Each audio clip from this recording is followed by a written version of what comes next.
Hi, இது நேற்று ஆஃப்டர்நூனுக்கான video. நேற்று மத்தியானம் போல் பிள்ளைங்களுக்கு கீரை சாப்பாடு செஞ்சு கொடுக்கலாம் அப்படின்னு சொல்லிட்டு சிறுகீரை தான் வாங்கிட்டு வந்திருந்தேன். அது பார்த்தா நல்லாவே இல்லை, கொஞ்சம் பூச்சியுமா கொஞ்சம் நல்ல கீரையுமா இருந்துச்சு. சரி ஓகே, அதில் நல்ல கீரையை மட்டும் எடுத்து நல்லா வாஷ் பண்ணிவிட்டு பருப்பு போட்டு கடையல் பண்ணலாம் அப்படின்னு சொல்லிட்டு அதான் ரெடி பண்ணிகிட்டு இருந்தேன். அப்படியே ஒரு சைடில் கீரை கடையல் ரெடி பண்ணிக்கிட்டு இன்னொரு சைடு வாஷிங் மிஷினில் துணி போட்டிருந்தேன். அதுவும் ஓடி முடிஞ்சிருச்சு. அது தூக்கி ட்ரையரில் போட்டுட்டு அப்படியே வரிசை எல்லா துணியும் காய போடலான்னு எடுத்துகிட்டு இருந்தேன். பாப்பா வந்து கொடுங்கம்மா நான் ஹெல்ப் பண்ணுறேன் அப்படின்னு சொல்லிட்டு இருந்தாங்க.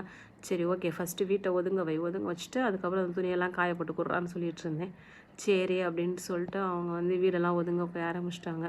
கீழே கடந்த விளையாட்டு ஜாமான் எல்லாத்தையும் எடுத்து ஒதுங்க வச்சுட்டு அதோட செல்ஃபெல்லாம் க்ளீன் பண்ணிகிட்டு இருந்தாங்க. பரவாயில்லடானே பரவாயில்லன்ட்டு அவங்க க்ளீன் பண்ணிக்கிட்டே இருந்தாங்க. சரி ஓகே, நீ வேலையை பாடுறான்னு சொல்லிட்டு நான் போய் சமைக்கிற வேலையை பார்க்க போயிட்டேங்க. இதுதாங்க நேற்றைக்கான வீடியோ. நம்ம இன்னொரு வீடியோவில் சந்திக்கலாம். பாய்.